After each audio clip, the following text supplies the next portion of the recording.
Assalamualaikum warahmatullahi wabarakatuh. Bismillahirrahmanirrahim. Innal hamdalillah nahmaduhu wa nasta'inuhu wa nastaghfiruh wa na'udzu billahi min shururi anfusina wa min sayyiati a'malina. May yahdihillahu fala mudilla lahu wa may yudlil fala hadiya lahu. Asyhadu an la ilaha illallah wahdahu la syarika lahu wa asyhadu anna Muhammadan abduhu wa rasuluhu la nabiyya ba'dah. Allahumma shalli ala Muhammad wa ala ali Muhammad kama shallaita ala Ibrahim wa ala Ibrahim wa barik ala Muhammad wa ala ali Muhammad kama barakta ala Ibrahim wa ala ali Ibrahim innaka Hamidum Majid. La yudbaqu lillahi bi makanin yudbaqu fihi li ghairillah. Tidak diperkenankan menyembelih binatang niatnya untuk Allah di tempat yang dipakai untuk ibadahnya orang-orang jahiliyah, orang-orang. Cuman di dalam bab ini nanti yang pertama itu membahas mengenai masjid.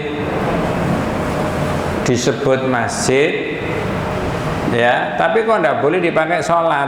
Nah, itu loh begitu. Dalam sejarah pernah dialami oleh Nabi dan para sahabatnya itu. Oleh Allah tidak boleh dipakai sholat. Habis setelah itu kemudian berikutnya membahas mengenai penyembelihan itu tadi. Maka di dalam kitab ini keterangannya wa fi hadzal bab dzukira adzabhu lillah. Bab yang sekarang ini yang ke-11 disebutkan menyembelihnya karena Allah.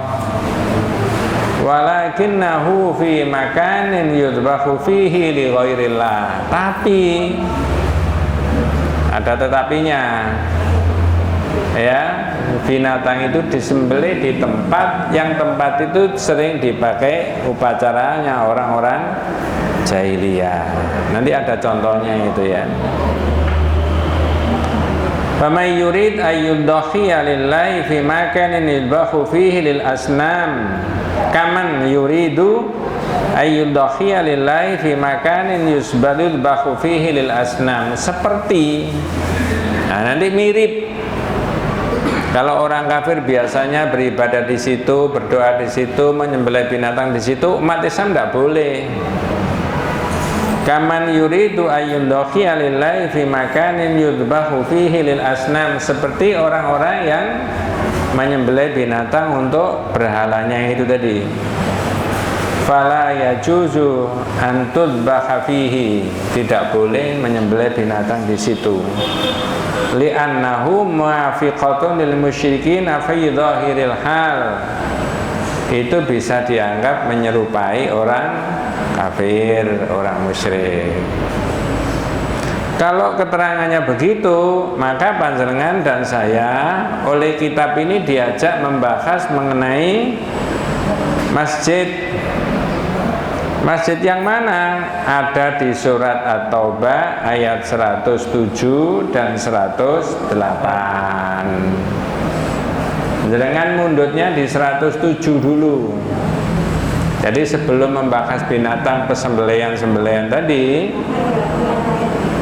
dianalogikan, diajak bahas yang ada kemiripan ya dari sisi hukumnya, yaitu mengenai masjid. Nah, ini masjid apa namanya, Pak? Oh ya, bukan masjid ini maksudnya. Minta tolong dibaca terjemahnya, surat At-Taubah ayat 107. Bismillahirrahmanirrahim. Dan di antara orang-orang munafik itu ada orang-orang yang mendirikan masjid. Bentar Pak, bentar. Orang munafik buat masjid. Kalau pakai bahasa sekarang, botolnya sama, semennya sama. Semen mana? Kokoh, tak tertandingi. Beton esernya sama, tukangnya sama. Kok ini boleh dipakai sholat, ini enggak? Sama-sama disebut masjid. Kalau sekarang, bahasa sekarang. Tapi surat At-Taubah ayat yang ke-7, walladzina takhadhu masjidan, orang-orang yang mendirikan masjid munafik. Itsna asyara minal munafiqin, 12 orang munafik mendirikan masjid. Nah, jangan bisa bayangkan munafik kok nggak masjid. Nah, niatnya apa? Monggo. Untuk menimbulkan kemudaratan. Nah, satu, menimbulkan kemudaratan, diraron. Padahal masjid dibangun supaya untuk apa? Menimbulkan apa? Ketakwaan, kebaikan, kemaslahatan untuk ibadah. Tapi ini disebut oleh Allah menimbulkan madarat. Satu. Berikutnya untuk kekafiran, orang-orang mukmin. Wa kufran, untuk menarik kembali orang Islam, orang kafir yang masuk Islam supaya balik menjadi apa? Kafir. Jadi niatnya enggak murni. Sudah dua disebutkan, menimbulkan kemadharatan yang pertama, yang kedua menimbulkan supaya kembali kepada kekafiran orang-orang kafir yang masuk Islam. Yang berikutnya tafriqam bainal mu'minin, untuk memecah belah umat Islam. Tafriqam bainal mu'minin, memecah belah umat Islam. Lanjutkan. Serta menunggu mendapatkan orang-orang yang telah memerangi Allah dan Rasulnya. Wa irsyad liman haraballaha wa rasulahu min qablu. Ya, serta masjid itu dipakai untuk semacam posko menunggu orang-orang yang akan memerangi Rasul. Ini di Madinah. Jadi Rasulullah itu Pak hijrah dari Mekah ke Madinah, itu tidak langsung mendirikan Masjid Nabawi. Ya, hari Senin di Madinah itu adalah mendirikan masjid apa? Kuba. Nah, ini loh yang disaingi orang munafik tadi. Sampai sekarang masjid Kubanya masih ada nggak? Ada. Yang sudah tindak haji atau umrah mudah-mudahan diterima sama Allah SWT. Yang belum mudah-mudahan dimudahkan sama Allah ya. Jadi ini 12 orang munafik mendirikan masjid Dirar tadi. Lanjut terjemahnya yang 108. Janganlah kamu sholat dalam masjid itu selama-lamanya. Itu loh, masjid disebut masjid tidak boleh dipakai sholat. La takum fihi abadan. Janganlah kamu sholat di masjid itu selama-lamanya ya. Terus Pak, monggo. Oh, terus yang tadi yang 107 tadi ada kelanjutannya ya. Nah, coba jenengan bisa dengarkan selanjutnya yang 107. Apa? Mereka sesungguhnya bersumpah, kami tidak menghendaki selain kebaikan. Wala yakhlifuna in aradna illal husna. Orang munafik itu bersumpah, kami tidak menghendaki kecuali kebaikan. Orang munafik itu antara yang diucapkan dengan yang dilakukan sama apa beda? Beda. Antara yang dijanjikan dengan yang direalisasikan sama apa beda? Janji-janji Palsu. nah, tinggal janji. Ya, ini salah satu cirinya orang munafik. Mudah-mudahan Allah Subhanahu wa taala memberikan umur panjang kepada kita semuanya ya. Nanti ada keterangan di kitab yang berbeda, judulnya Nifakul Akbar wa Nifakul Asghar. Munafik itu ada dua. Munafik besar dan munafik apa? Kecil. Sampai pilih yang mana? Nggak pilih. Ya, munafik besar dan munafik kecil itu di kitab yang lain, saya tidak menerangkan itu supaya kita ada pengertian aja. Jadi kalau berjanji diingkari, berkata dusta, itu munafik kecil Pak. Kalau munafik besar, naudzubillah min dzalik, salah satunya adalah senang kalau saudara sesama umat Islam terpuruk, itu kemudian kita senang. Itu tidak boleh. Ya. Senang kalau sesama saudara umat Islam itu dapat musibah, dapat bencana, lalu kita sesama saudara merasa senang. Itu namanya munafik besar. Ya, di awal surat Al-Baqarah orang munafik itu disifati oleh Allah dengan 13 sifat. Tapi orang kafir cuma 3 sifat. Berarti naudzubillah min dzalik, di masyarakat itu masyarakat lebih banyak terjaring naudzubillah. Jadi orang munafik apa jadi orang kafir kira-kira? Munafik. Karena indikatornya, cirinya tadi sampai berapa? 13. Kalau misalkan ada orang datang ke rumahnya panjenengan lalu ngomong, "Pak, Bu, sampai ini kelihatannya ngaji kemis-kemis malah minta 2 kali 1 bulan, ustadznya nggak bisa," misalkan gitu ya. Ternyata sampai ini munafik. Kalau ada orang datang ngomong begitu, kita itu seneng tak? Senep. Kalau di depan kita itu ada sepatu, Sawat. ya. Loh jangan. Ada orang jauh-jauh ngoyo-ngoyo panas naik motor datang ke rumah saya misalkan begitu, terus ngomong, "Panas sih sampai nih ngaji ngalor ngidul ketok padahal munafik." Kalau menurut tauhid jangan marah. Alhamdulillah sampai ini teman sejawat, teman sejati bagi saya. Tahu ada kesalahan saya dianggap munafik, ditunjukkan.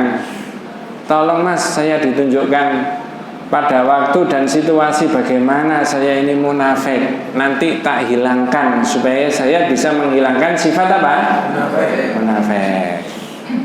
Sudah begitu masyarakat kita? Loh ini temenan Pak, di sini ada keterangannya itu.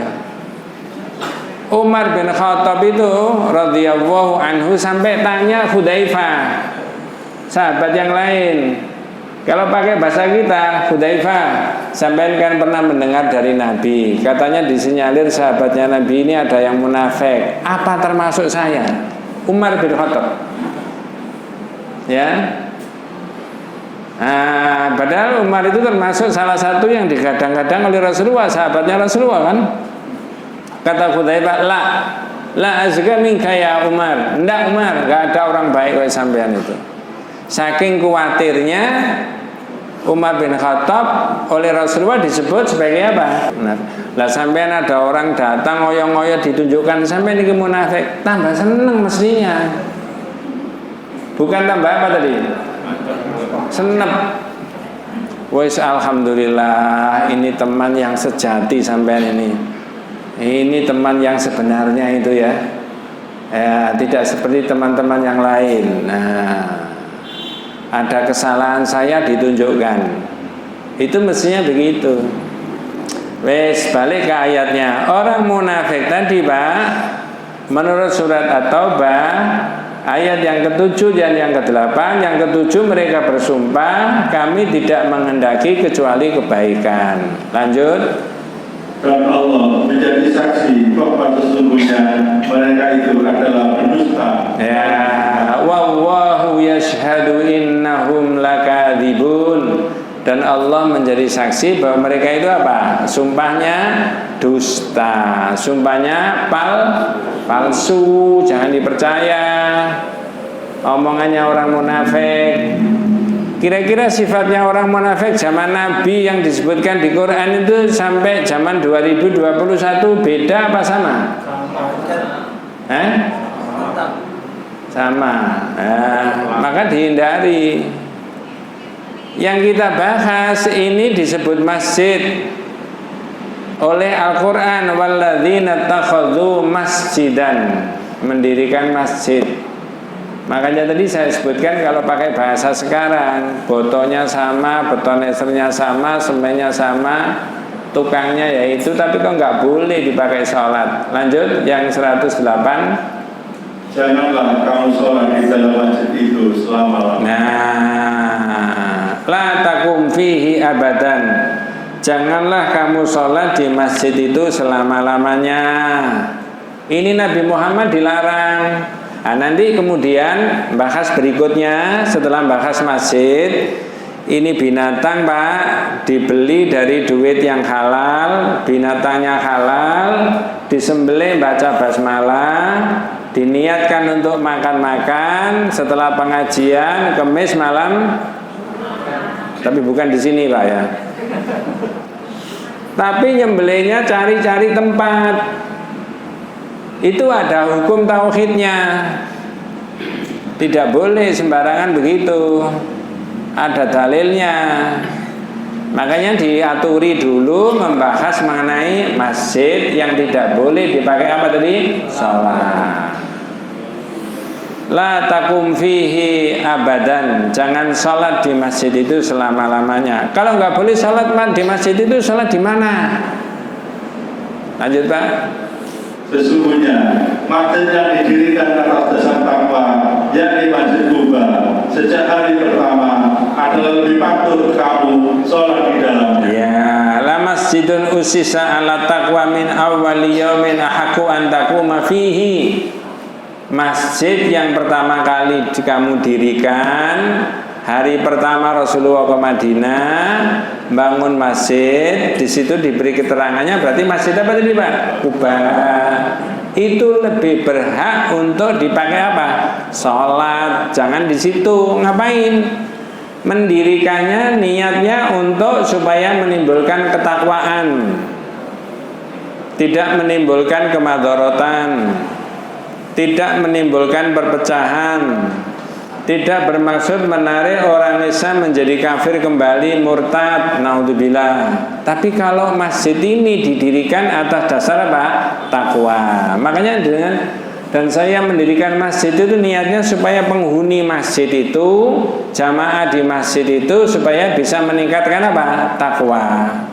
Masjidnya bagus, sound systemnya bagus, toiletnya bagus dan sebagainya. Tapi naudzubillah nggak pernah ada kajian, jamaah nggak dapat apa-apa. Aku jamaah di masjid kuno 20 tahun, nggak tahu orangnya. Perkara sudah diberi fasilitas, ya, kemudian jamaahnya nggak mau ngaji, urusannya siapa itu? Urusan jamaah itu sendiri, gitu loh. Nuwun sewu, saya tidak menyuruh panjenengan. Sampai masjid itu ada yang karena melayani jamaah supaya jamaah itu tenang dan enak, ya, bersih segala-galanya, sampai nuwun sewu sandal saja diapakan? Ditoto, bukan diganti Mas, ditoto. Menghadap ke sana semuanya, ada yang bagian noto, ya. Nah gitu loh, ya. Jadi maka masjid mana yang dipakai salat? La masjidun usisa ala taqwa min awwali yaumin ahaqqu an taquma fihi. Yaitu masjid apa tadi? Kuba. Lanjut Pak. Di dalamnya ada orang-orang yang ingin membersihkan diri. Ya, jadi ke masjid itu harus bersih dari hadas. Pakaiannya harus apa? Bersih, tidak boleh kena apa? Najis, ya. Malah dianjurkan kalau bisa orang Islam itu ke masjid itu tampil apa? Bagus, yang indah. Terutama hari apa? Jumat. Lanjut Pak? Enggak. Dan Allah menyukai orang-orang yang membersihkan. Ya, makanya saya sendiri juga menghindari kalau sudah ngaji di masjid, naudzubillah min dzalik, lisan ini dan hati ini tidak boleh dipakai untuk membenci sesama saudara umat Islam atau nun sewu mengolok-olok sesama saudara umat Islam. Tapi kalau ada yang berbeda, boleh nggak Pak? Boleh. Boleh dipaksa? Enggak. Saya menerangkan begini-begini, orang tidak sependapat, enggak apa-apa. Saya beri contoh, mohon maaf belum babnya, ya. Nabi melarang untuk apa? Rumah itu dijadikan seperti kuburan. La taj'alu buyutakum kuburan wa shallu 'alayya. Jangan jadikan rumahmu seperti kuburan. Maksudnya apa? Tidak pernah dipakai sholat, tidak pernah dipakai ngaji, tidak pernah dipakai zikir. Kok seperti apa? Nah, mohon maaf kalau ada yang berbeda. Tapi ada nggak orang Islam yang ngaji di kuburan? Ada, belum babnya, nanti ketemu di bab. Ikuti saja terus. Jangan belum apa-apa sudah nggak setuju. Nanti kalau sudah dibahas, diterangkan, boleh tanya, gitu loh. Orang Islam itu kewajibannya mencari yang benar. Ya, contohnya itu tadi saya menerangkan wasallu alayya, kata Nabi. Baca salawat kepadaku. Fa inna salatakum tablughuni haitsu kuntum. Bacaan salawatmu itu sampai kepada saya di mana saja sampean berada. Berarti panjenengan dan saya disuruh Rasulullah supaya membaca salawat enggak? Salawat yang mana? Halo? Nah, ini ada yang beda. Kalau saya menganjurkan baca salawat yang menurut hadis yang diajarkan oleh siapa? Nabi. Oh, kalau begitu tapi kan ada Pak Ustadz, orang membaca salawat badar, salawat in'am, salawat fatih, salawat nariyah, salawat munjiah, ada enggak? Saya menerangkan itu tidak pernah diajarkan oleh Nabi. Tapi ada enggak orang baca begitu? Biarin aja. Ini enggak boleh mengolok-olok di masjid. Ngerti maksudnya ya? Hati nggak boleh membenci orang yang begitu, tapi kewajibannya menerangkan yang benar. Jangan tanya dulu, nanti bab 19, 20, 21 ini baru bab 11.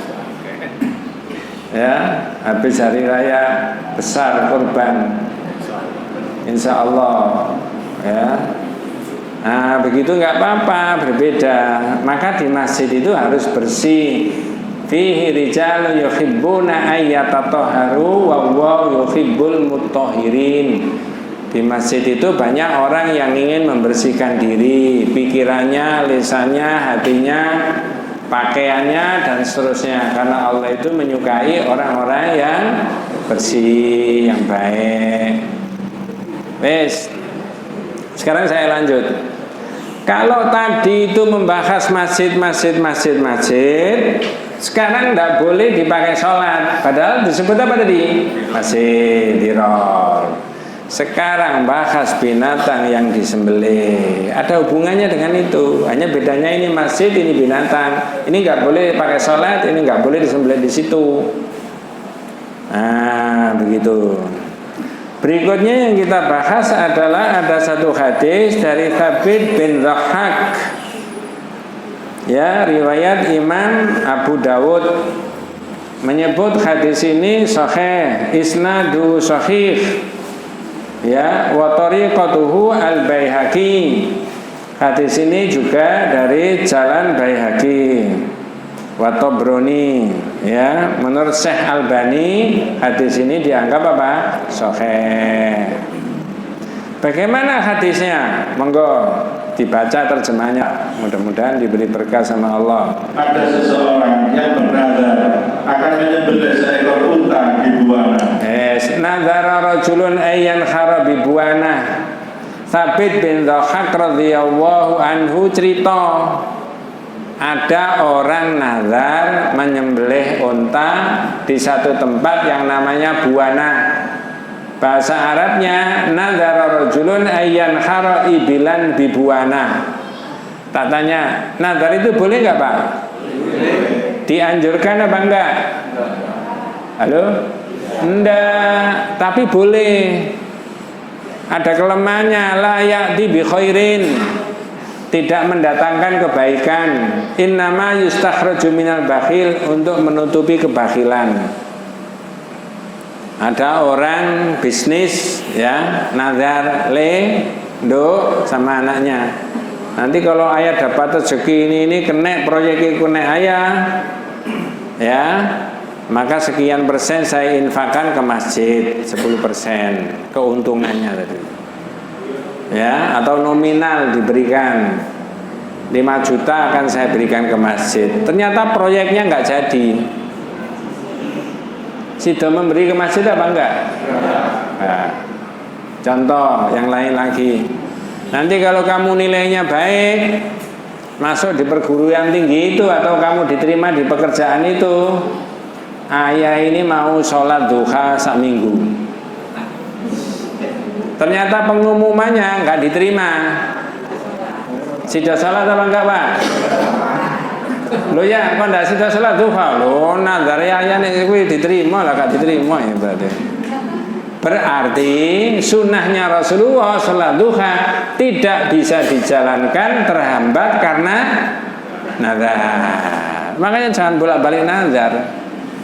Wis gak usah nazar, saya itu berniat langsung menyembelih binatang, nanti saya buat gulai, makan-makan kalau hari Kamis malam Jumat pas pengajian Jumat pertama. Boleh, Bu?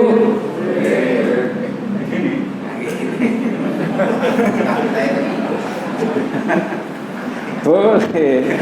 Jadi begini, Bu, orang ini nazar menyembelih unta. Unta itu jelas halal, duitnya sendiri. Nazar kata panjenengan boleh. Tapi nggak lazim, rumahnya di sini di Madinah kok menyembelih dibawa ke sana. Buana kharijal Madinah, jauh dari kota Madinah. Kuatir salah, tanya sama Nabi. Sebelum Nabi menjawab, Nabi tanya sama orang itu. Ngerti maksudnya? Halo? Kalau nggak ngerti nggak bisa dilanjutkan loh Pak ini. Saya ulangi, orang itu tanya sama Nabi, saya dulu niat menyembelih unta nazar di sana di Buana. Sebelum Nabi menjawab, orang ini ditanya sama Nabi tanya sama orang itu. Hal kana fiha wathanun min awthanil jahiliyati yu'bad? Pak, di sana itu ada patung-patungnya jahiliyah ta? Para sahabat meyakinkan Nabi, lah, tidak ada Nabi.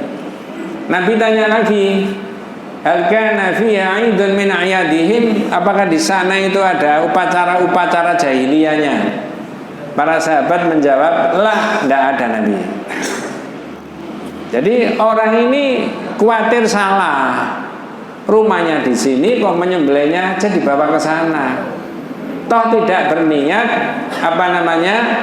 dagingnya dibagi di sana, nanti dibawa ke sini lagi. Khawatir keliru, tanya Nabi. Nabi ngecek apa niatnya. Apa di sana ada upacara jahiliyah? Enggak ada zaman dulu. Apa ada patung-patungnya jahiliyah? Enggak ada Nabi.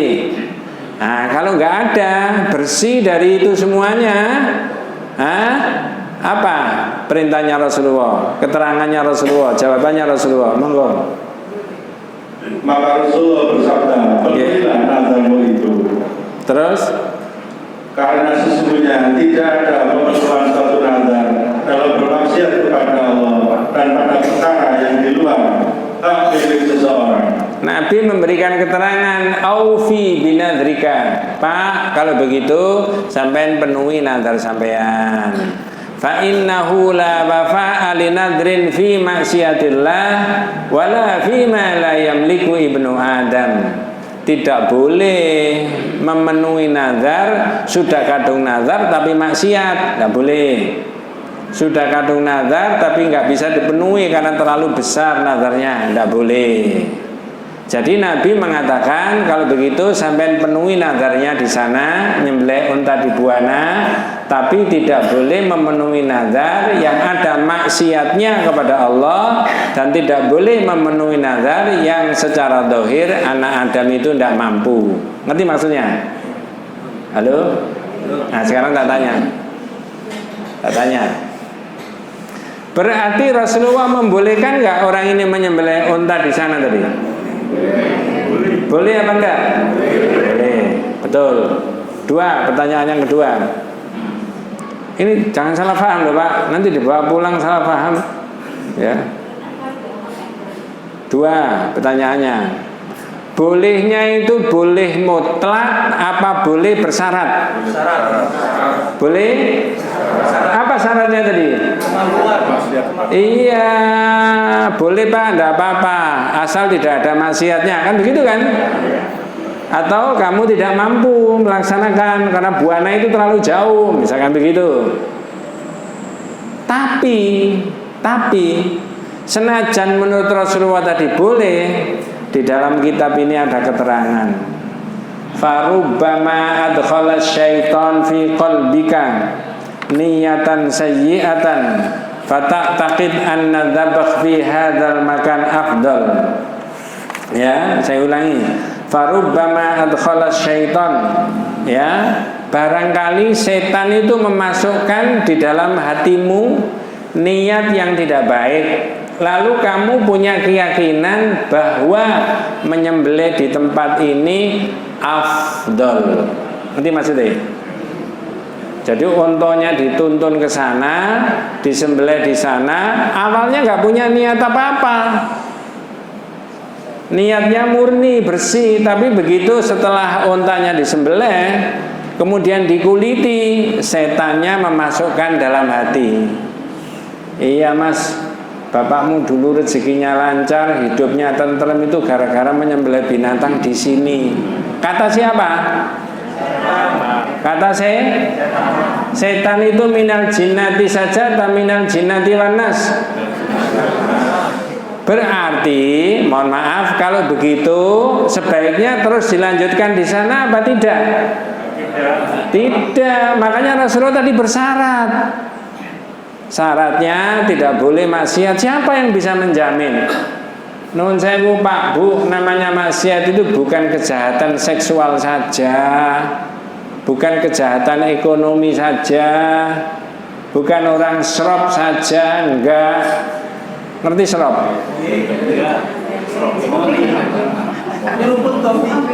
Ya. Kalau bahasanya anak sepanjang itu serop, ya. Bukan itu saja, termasuk itu tadi. Kalau kurang jelas, rumahnya di Sidoarjo, jangan Sidoarjo, nggak enak, di Sepanjang seperti rumah saya. Tapi dia mau buka toko, ya, mau syukuran, menyembelih kambing 2, tapi tidak disembelih di rumah itu, tidak dibelikan gulenya di Sepanjang itu. Ada yang belum pernah ke sana? Ayo sekarang tidak tahu saja, ya. Terus kambingnya dibawa kemana Pak? Sana loh. Nah, di mana sih Gunung Kawi itu? Apa sampean pengalaman? Kambingnya dibawa ke sana dulu, disembelih di sana. Waktu budal itu tidak ada niat apa-apa, hanya iseng aja mengikuti kebiasaannya. Tapi ketika sudah kambingnya disembelih, dikuliti, yang membisikkan di hatinya tadi siapa? Setan. Ya gini ini supaya tokomu laris, maka sembelih di sini. Di sini ini bukan sembarang tempat. Nah, kira-kira yang mirip-mirip begitu ada apa enggak di masyarakat? Itu orang di luar masjid apa dalam masjid? Apa luar dalam? Ini tauhid Pak. Wong rumahnya di sini, ngapain bawa ke sana? Ya, pas dia membawa kambing ke sana, di kampungnya ada kerja bakti, dia nggak ikut pergi kerja bakti, tapi dia pergi ke sana untuk menyembelih apa tadi? Kambing, mau dipakai makan-makan syukuran, dia buka toko. Besoknya ketemu sama temannya, Mas, wingi kerja bakti, sampean kok gak melu kerja bakti? Aku gak iso menyembelih kambing, tak gawa rono lho, supaya anu. Jere koncone, oh iya akeh wong sing kaya ngono tukune laris kok anu. Berarti koncone merangkap jadi apa? Ya. Karena kata panjenengan tadi setan itu minal jinnati wanas. Nah, banyak ini lafalnya hadis orang menyembelih binatang, tapi bisa ditarik kemana-mana. Contoh, saya pernah ditanya orang itu, nggak tahu kalau jenengan ditanya gimana. Ustaz mau tanya, saya ini punya keris zaman dulu ada sak lemari itu macam-macam. Ada keterangannya yang ini buatan ini tahun sekian, aji-ajinya ini macam-macam. Tapi kan zaman dulu sudah puluhan tahun, bahkan mungkin ratusan tahun Pak Ustaz. Barangnya masih ada. Saya sudah ngerti, sudah ngaji tauhid, faham kemana-mana di mana saya ikut ngaji masjid sana, masjid sini. Kalau misalkan satu syuro itu saya mandikan keris, saya tidak bermaksud dan niat apa-apa, boleh apa tidak? Kalau sampai jadi ustadz, jawabnya gimana?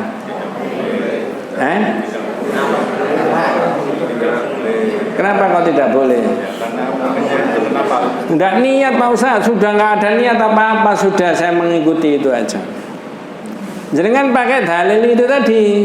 Gini Mas, siapa yang menjamin ketika sampai ngedusi keris tadi, terus setannya membisikkan? Ngerti maksudnya? Farubbama adkhala syaitan, itu bukan Quran, bukan hadis, tapi keterangannya di dalam kitab ini. Farubbama adkhala syaitan, barangkali setan itu memasukkan di dalam hatimu fi qalbika niyatan sayyi'atan, niat yang tidak baik. Fata takid, lalu sampean punya keyakinan bahwa ngedusi keris di tanggal 1 Syuro ini afdol. Nanti maksudnya ngarai rezekinya lancar, usahanya lancar, karirnya bagus, rumah tangganya tentrem, tidak ada godaan, sehat lahir batin, misalnya gitu. Itu bisikan siapa? Setan. Nyanyian setan. Jika terlintas di hatimu ingin itu loh maksudnya. Padahal setan itu bisa minal jinnati wan nas. Begini ini dibahas di tauhid. Ya, kalau kita tidak buka-buka kitab, nggak paham, dikiranya nggak ada apa-apa. Itu termasuk orang ngaji, berdoa. Kalau berdoa di malam sepertiga malam, terutama di bulan Ramadan, itu diyakini waktu-waktu yang afdal, bener nggak? Halo? Kalau orang ngaji di rumah, di masjid, itu tempat yang afdal, bener nggak? Tapi kalau Qurannya dibawa ke kuburannya si A, si B, lalu ngaji di sana, nah, nanti ketemu bab itu. Maka ikuti terus pendapatnya kitab ini. Jika ada yang berbeda, saya menghargai perbedaan. Sebelum dilanjut, ada yang dibahas? Nah, jadi ini kelihatannya adalah membahas masalah masjid, tapi ada hubungannya dengan bab sebelumnya. Kalau bab sebelumnya sudah jelas, binatangnya halal, dibeli dari duit yang halal, bab yang ke-10 itu. Tapi kemudian disembelih, dikorbankan bukan untuk siapa? Allah. Masih ingat Pak, 1 bulan yang lalu kata Rasulullah, mudah-mudahan masih ingat, dakhalal jannata rajulun fi dzubabin wa dakhalan nara rajulun fi dzubabin. Ada orang masuk surga karena lalat, ada orang masuk neraka karena lalat. Masih ingat ya? Tak tanya. Jangan kok semangat, iya itu ya. Kalau jawabannya benar berarti masih ingat, kalau salah berarti ngawur ya. 1, yang masuk surga orang apa? Loh, hadis tadi loh. Saya ulangi, dakhalal jannata rajulun fi dzubabin wa dakhalan nara rajulun fi dzubabin. Ada orang masuk surga karena lalat, ada orang masuk neraka karena lalat. Saya tanya, yang masuk surga orang apa? Orang apa loh ya? Bukan perbuatan apa? Orang apa? Sudah jelas orang Islam. Jenengan dan saya ini besok kalau mati akidahnya baik, masuk surga kan? Ya. Kepingin masuk surga enggak? Ingin. Milih surga enggak? Milih. Milihnya kapan? Sekarang. Karena di tempat yang lain ada nanti aja Pak Ustaz kalau mati milih. Koclub itu namanya ya. Milihnya sekarang. Terus yang kedua, wa dakhalan nar rajulun fi dzubabin. Ada orang masuk neraka karena lalat. Orang apa ini? Islam.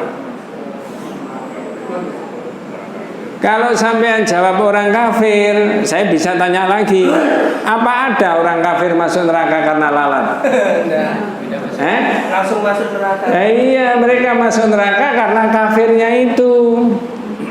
Tapi mengapa kalau Rasulullah dawuh begitu?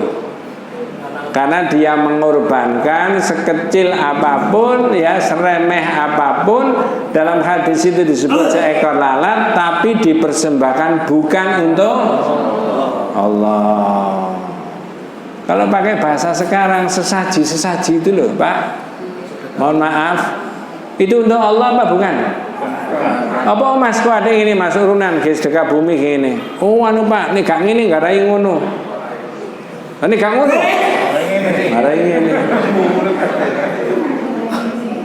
Kalau itu dipersembahkan untuk selain dari Allah, menurut tauhid tidak boleh. Tidak boleh. Baru dilanjut bab yang ini, yang sekarang ini dibahas tadi.